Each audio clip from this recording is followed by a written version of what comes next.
Yo, what's going on, guys? It's Houston Sports Talk back in the video today, and today the Houston Texans signed offensive tackle Greg Little from the Miami Dolphins. As Little last year spent his time with the Miami Dolphins and years past with the Panthers from 2019 to 2021. He was a 2019 second-round pick, selected 37th overall, and has had a pretty solid career over 2019 through 22. Had a decent season with the Dolphins last year where he played all 17 games and started in 7 of them. I just think a decent signing for the Texans.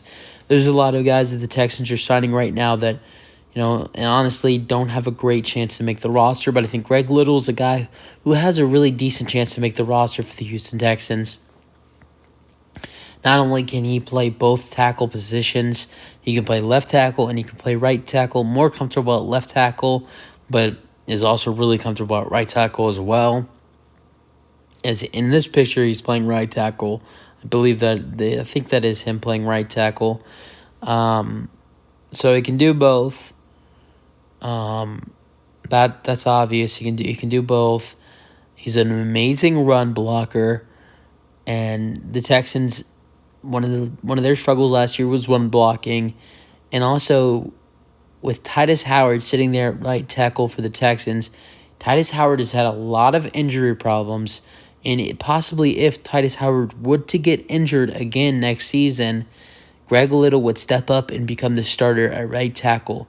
Laremy Tunsil's missed a couple games, not a lot. He hasn't missed a lot of time, but in his past in the Texans, he's missed some time.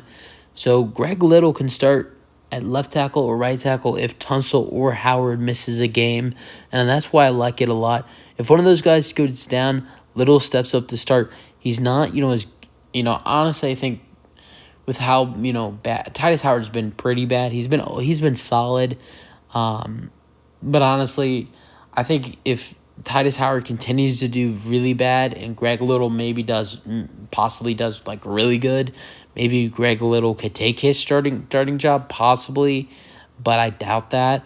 But if Howard gets hurt again, like he has done, Titus Howard's been hurt, a lot in his career, and that could be something that happens again to Titus Howard. And if it does, Greg Little's there to step up and play the right tackle position and help block the run. I mean, I think it's a decent signing because of that. I just didn't see, the best other, offensive tackle that the Texans had off the bench was probably Charlie Heck, and he's a solid offensive tackle, but not that great. So I really like the signing for the Texans. I think it should be a great move. See how it pans out. See if he makes the roster. That's it for the video. Hope you guys enjoyed. Let me know your thoughts on the signing for the Houston Texans. And peace out. Go Texans.